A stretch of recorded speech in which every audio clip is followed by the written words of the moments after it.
Les équidés de travail vous semblent dépassés? Détrompez-vous, ils sont l'avenir. Impact positif sur l'environnement, don de fédérés, ils occupent une place de choix dans l'évolution positive de notre système économique et social. Chaque jour, la Société française des équidés de travail œuvre pour encourager l'élevage, la formation et la valorisation de ces équidés et de l'énergie cheval. Une politique globale, respectueuse du bien-être animal, pour recréer ce lien historique entre l'homme et l'animal et construire ensemble la société de demain.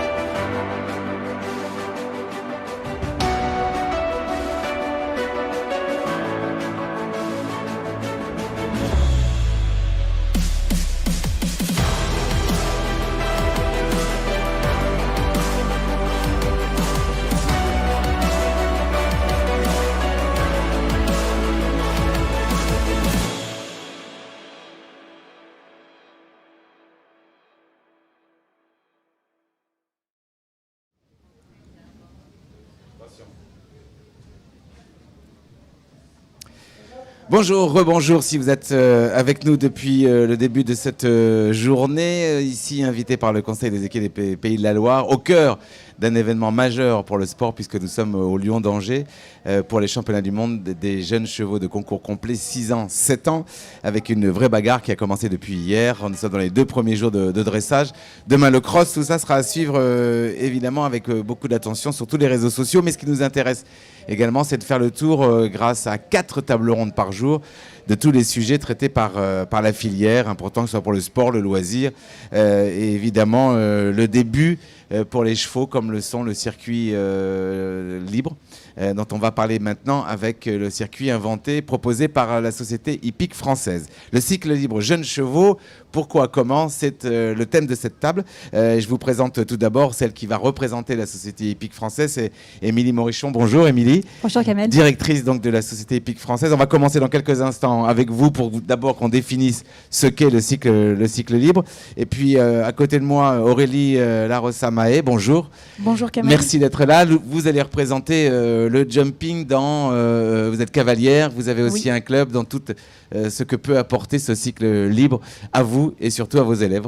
Merci d'avoir répondu à notre invitation. Et puis pour le concours complet qui a lui aussi, comme toutes les disciplines olympiques d'ailleurs, et un cycle endurance, son circuit, le concours complet. Donc François Neveu, bonjour François. Bonjour.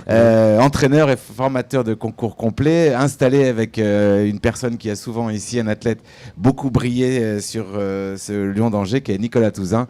Et vous avez évidemment beaucoup de choses à dire. Alors avant, je vous l'ai dit, il faut d'abord bien comprendre ce qu'est cet outil proposé par la société hippique française, le cycle libre.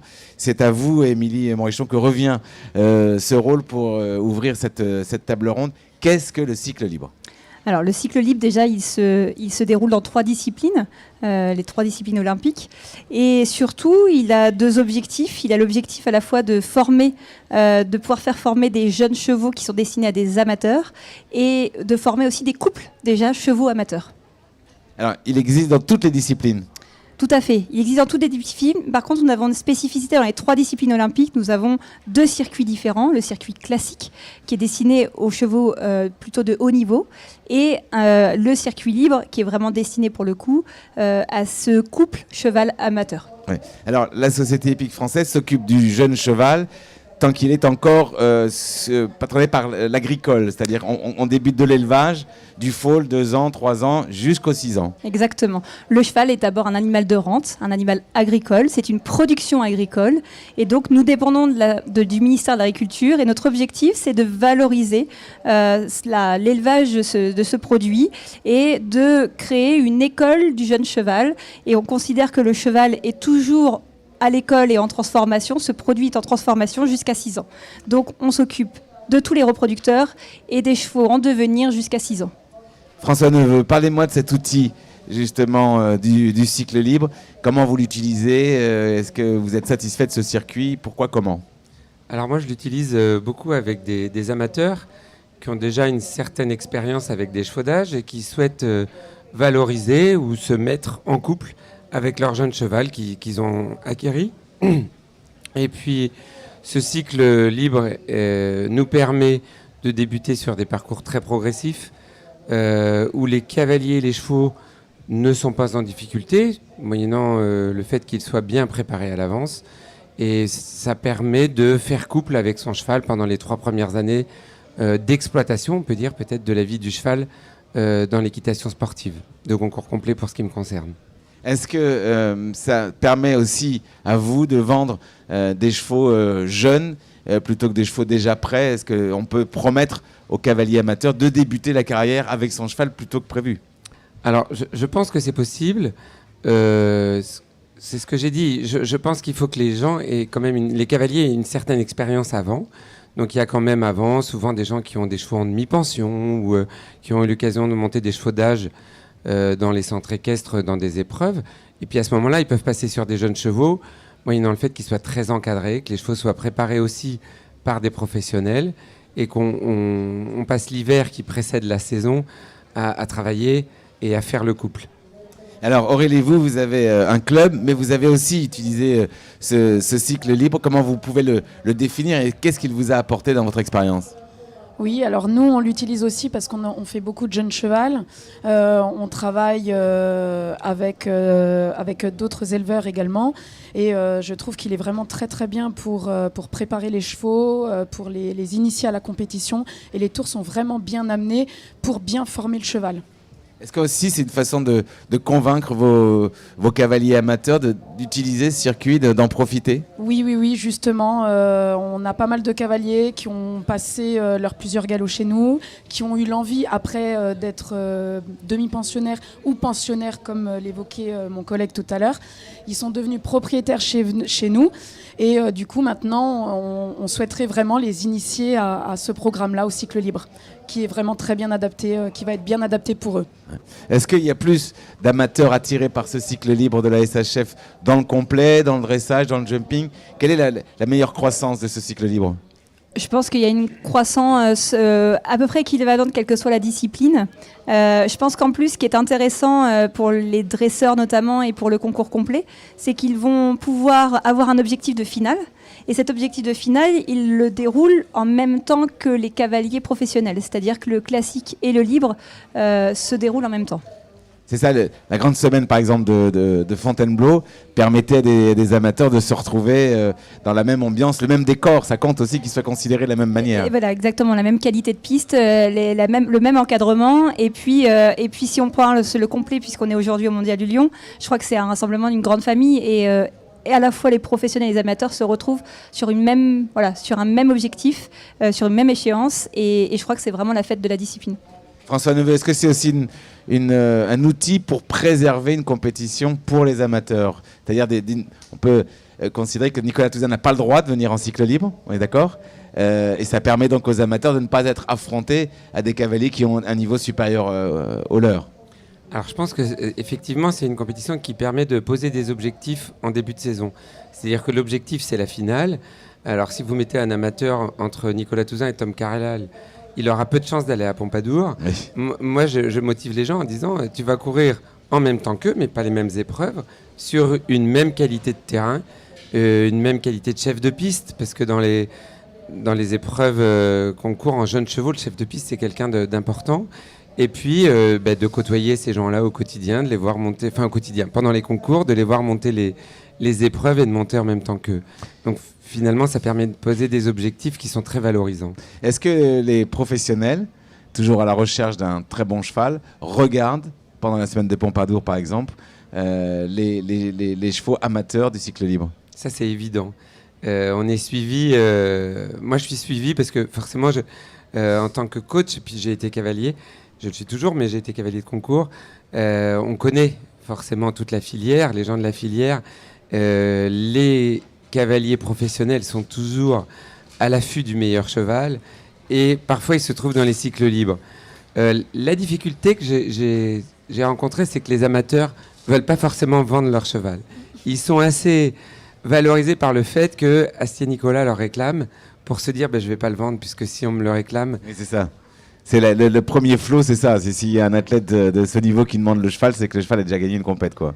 Après, c'est à nous de les aiguiller, à savoir si c'est un cheval très bon pour un amateur ou qui va être compliqué pour un amateur et très bon pour un cavalier de très haut niveau. Ouais.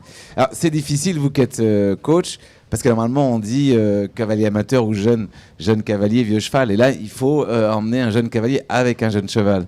Ça, c'est difficile. Ouais, il faut les former, en fait. Et c'est ce qui est bien. Et c'est vraiment on a vraiment tout l'hiver et puis pour bien préparer les couples. Et avec une finale au bout, ça les motive vraiment. Et comme on se rejoignait tout à l'heure, aller avec le circuit professionnel à côté, les amateurs aiment vraiment beaucoup ça.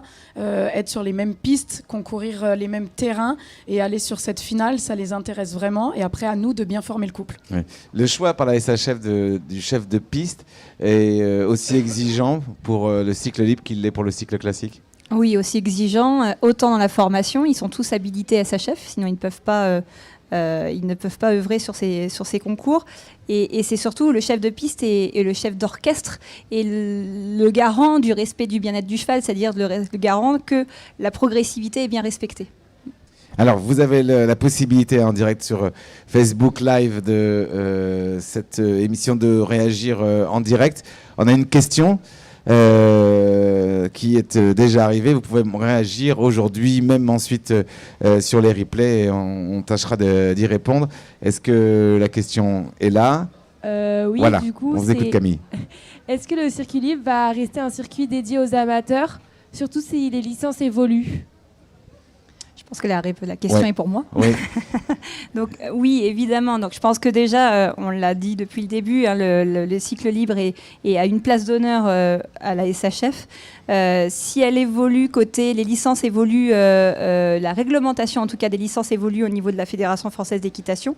Indépendamment de ces réglementations, nous ferons en sorte pour que les finales régionales et les finales soient dédiées évidemment aux cavaliers qui sont soit des professionnels mais qui ne concourent pas dans des épreuves à haut niveau, soit donc des amateurs, donc ce qui est le cas aujourd'hui.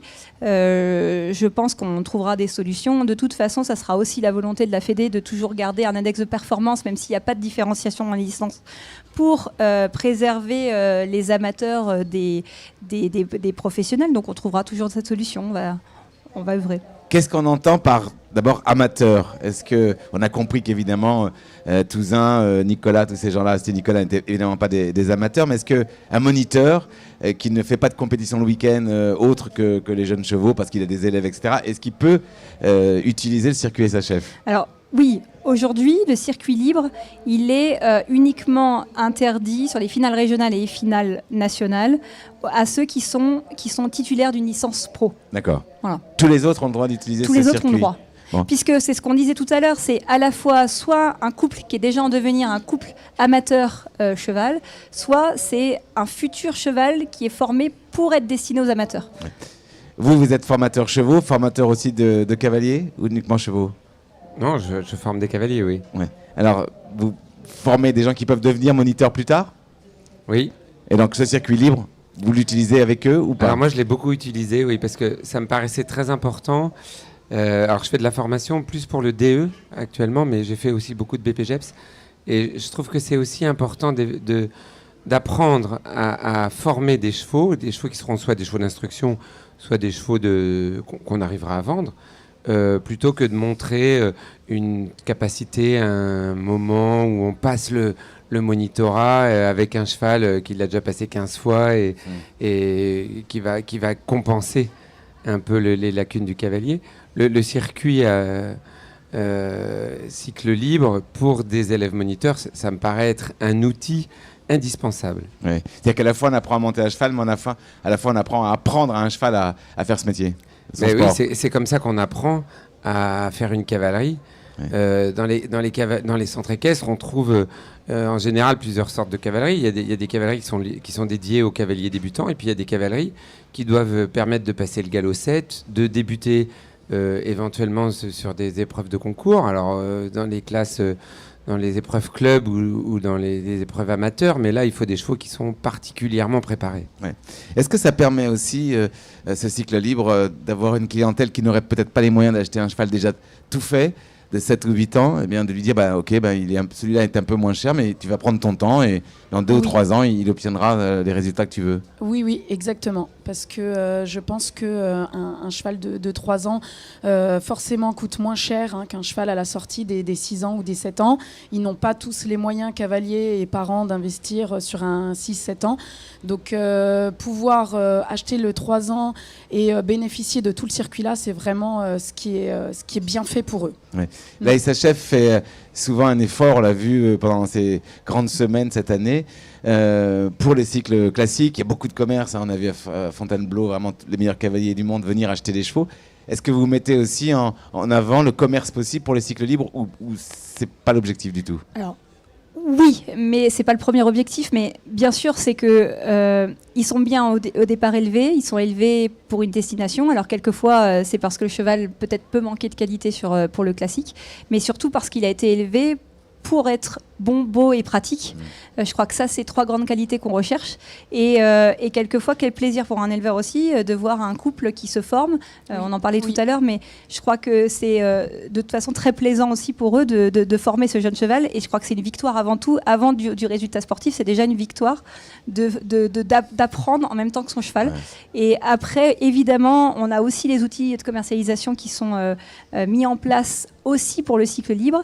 Mais je rejoins un petit peu ce qu'a dit tout à l'heure François, c'est que quand un amateur l'a déjà acheté, donc c'est le propriétaire amateur qui a acheté son jeune cheval et qui vient sur le circuit, en règle générale, il n'est pas à vendre. C'est-à-dire que quel que soit le prix, il n'est plus à vendre. Donc pour des éleveurs, il y a encore du commerce qui se fait pour le cycle libre, mais c'est en 2 temps, c'est assez différent du classique. Ouais. Une autre question, Camille. Pourquoi ne pas proposer systématiquement des épreuves cycle libre durant les épreuves classiques, que ce soit en CSO, en CCE, et en exemple Saumur, le Lion? Alors, je pense que déjà, comme on l'a expliqué tout à l'heure, c'est 2 publics quand même différents. Je crois que les cavaliers professionnels qui montent les classiques ont besoin de partir le week-end pour faire leurs grosses épreuves, donc ils sont disponibles uniquement la semaine. À l'inverse, ceux qui sont des cavaliers amateurs ou ceux qui ont une clientèle de cavaliers amateurs, eh bien, la semaine, ils ont leurs cours et ils partent avec eux le week-end. Donc en fait, on essaye plutôt d'avoir des synergies sur des concours existants fédéraux avec un espace et des épreuves dédiées aux jeunes chevaux. Donc on sait que le paddock va être réservé à des jeunes chevaux, donc on n'aura pas tout niveau club amateur en même temps. Et en même temps, de toute façon, c'est illogique de les mettre. On va essayer en tout cas de préserver au maximum nos cycles libres sur le week-end, puisqu'on l'a bien dit tout à l'heure, notre cible, c'est les amateurs. Ouais. Un concours complet, on dit souvent que l'influence du cavalier, du milieu, fabrique un cheval, beaucoup plus que même dans d'autres disciplines. C'est aussi vrai avec les amateurs, ça? C'est aussi fort? Je le pense, oui. Le fait d'évoluer dans un circuit dédié, c'est important. Ouais. C'est important.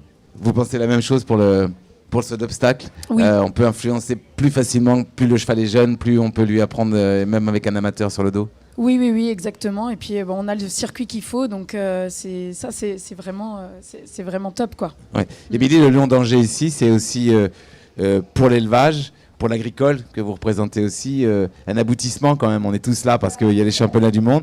Ça motive aussi ça, les gens à acquérir. Ici, on peut acheter des 3 ans, par exemple, des amateurs. C'est un outil formidable quand on arrive à vivre dans un tel événement tous ensemble, j'allais dire, pour le concours complet. Oui, je pense que le Mondial du Lion est vraiment un événement phare de l'élevage du cheval du concours complet. Je pense qu'en plus, en concours complet, on n'a pas à rougir, vu les résultats à la fois à Tokyo et au championnat de cette année. Je pense que c'est plaisant, c'est plaisant que l'élevage français attire aussi de tous les pays. Et puis c'est vraiment un rassemblement phare de la discipline, donc bien sûr. François Neveu, les résultats des chevaux français, ça motive vos clients, les amateurs, ou pas? Ou ça reste assez peu influençable? Oui, je pense que le haut niveau tire le plus petit niveau, ça c'est quelque chose qui peut être remarquable. C'est toujours aussi pour les gens qui viennent. Moi j'ai une écurie, mon écurie est proche d'ici. Donc forcément, tous mes propriétaires sont là. Quand ils voient Tom McEwen sur un cheval de Riverland, c'est flatteur. Et Banzai du Loir porte haut les couleurs de l'élevage de la région. Pour nous, c'est une émulation qui n'a pas de prix. Ouais. En plus, là, c'est la concrétisation du circuit jeunes chevaux. C'est là où vous vouliez intervenir parce que ces chevaux-là sont passés sur le circuit libre. Exactement, en fait. Alors nous, on est très très fiers de regarder nos élèves. Ils ont concouru sur le site de Pompadour, qui est un des plus beaux sites. Vous aimez bien utiliser le mot élève, hein, Oui, parce que je pense que ça fait partie de notre travail d'avoir cette école du jeune cheval. Je pense que c'est assez... le circuit SHF, c'est connu dans un petit giron de la filière cheval. Si on parle des gens à l'extérieur, quand on leur dit de l'école du jeune cheval, ça parle beaucoup plus. Ce qui est plaisant aussi, c'est que j'entends aujourd'hui dire que les propriétaires, et quel que soit leur niveau, viennent regarder les meilleurs jeunes chevaux, les futurs meilleurs chevaux du monde. Donc c'est plaisant qu'on s'intéresse autant à ces jeunes chevals qui ne sont qu'en devenir. Est-ce qu'il y a encore des choses, vous qui utilisez ce circuit, que vous aimeriez peut-être voir évoluer ? Profitez-en, la directrice est là, c'est le moment ou jamais de se faire entendre. Non, mais qu'est-ce qui vous paraîtrait ? Est-ce que tout est parfait ou est-ce que vous avez envie de 2-3 choses ? Moi, je trouve que le circuit est vraiment bien amené pour les jeunes chevaux et les jeunes cavaliers. Et maintenant, moi, j'utilise vraiment ce circuit et dans les deux sens, pour les cycles classiques poney, où il est vraiment aussi très bien fait, et les cycles libres chevaux. Alors moi, je le dis, vraiment pour moi, cavalière, mais aussi gérante des écuries, c'est pas possible pour nous de se libérer la semaine. On a déjà vu ça ensemble. Donc moi je trouve ça très bien qu'on puisse se déplacer le week-end. On donne l'envie aux cavaliers, aussi d'investir, d'acheter les chevaux, et le fait qu'ils les voient sous nos selles et aussi sur des gros concours comme ça leur donne envie d'investir. Et ça, c'est vraiment bien. En concret, François, un jeune cavalier qui aurait un jeune cheval, c'est plus simple d'être sur un circuit, sur une piste dont le chef de piste a adapté par rapport à l'âge du cheval, que d'aller sauter 110 ce week-end avec des chevaux qui sont plus âgés, déjà plus performants. Même si la hauteur est la même, la technique est plus difficile pour des jeunes chevaux. Donc ce circuit sert à ça aussi. Alors moi, je vais vous parler plus de concours complets, mais ouais. C'est évident qu'on pourrait pas faire mettre des amateurs sur des chevaux de 4 ans. On pourrait pas le faire sans ce circuit cycle libre. Ça nous permet, effectivement, vu le prix des chevaux formés, que des gens qui ont un peu de savoir-faire, parce que c'est ce qu'on a dit tout à l'heure, il fallait une formation de base assez solide, ça leur permet d'acquérir des chevaux pas si chers que ça, c'est-à-dire à 3 ans, et de les former. On ne pourrait pas le faire sans ce circuit-là, à la fois techniquement, à la fois ce que vous disiez tout à l'heure, c'est des gens qui ne sont pas libres la semaine. Donc les épreuves de cycle libre, elles ont lieu le week-end. Ouais. Donc là, ça rend possible. Donc, c'est vraiment pour eux.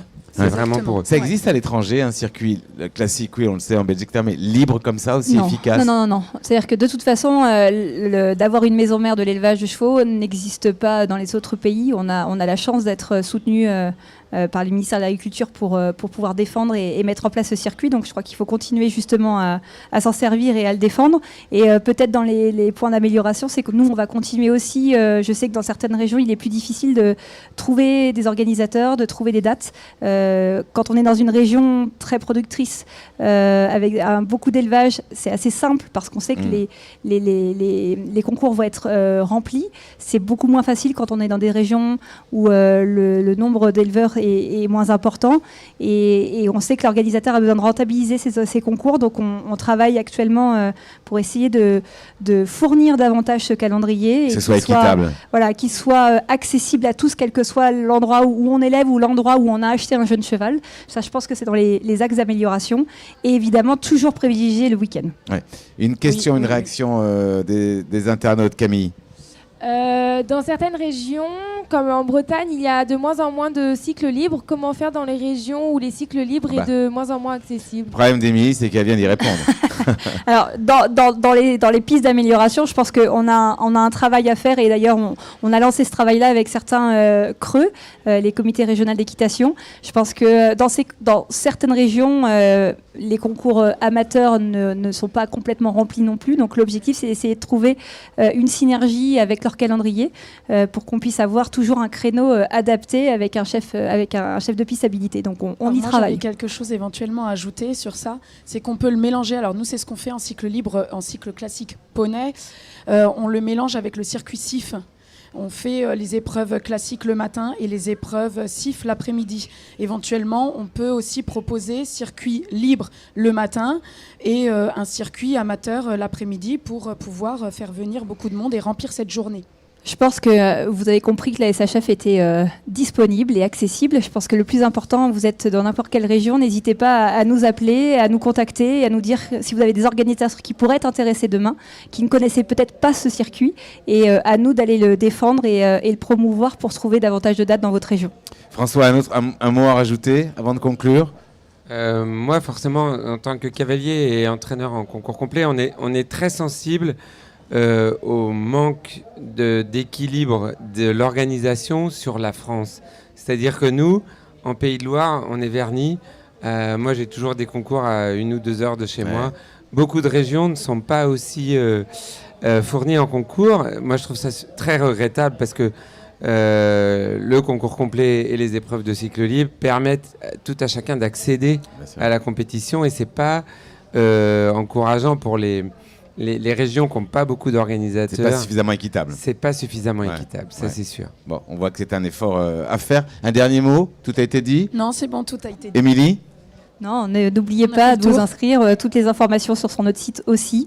Et puis on sera très heureux de vous voir, quelle que soit la discipline, sur les plus beaux terrains de France. Comme ici d'ailleurs, il y a évidemment au cœur du championnat du monde des jeunes chevaux de 6 et 7 ans de concours complet, un stand SHF qui est là pour répondre à toutes vos questions. Le replay de ces tables rondes évidemment disponible sur la semaine digitale du cheval, où évidemment également on fera un lien pour la SHF. On se retrouve tout à l'heure pour les 2 dernières tables rondes de la journée. Merci mesdames. Merci à vous. François Neveu. À très vite.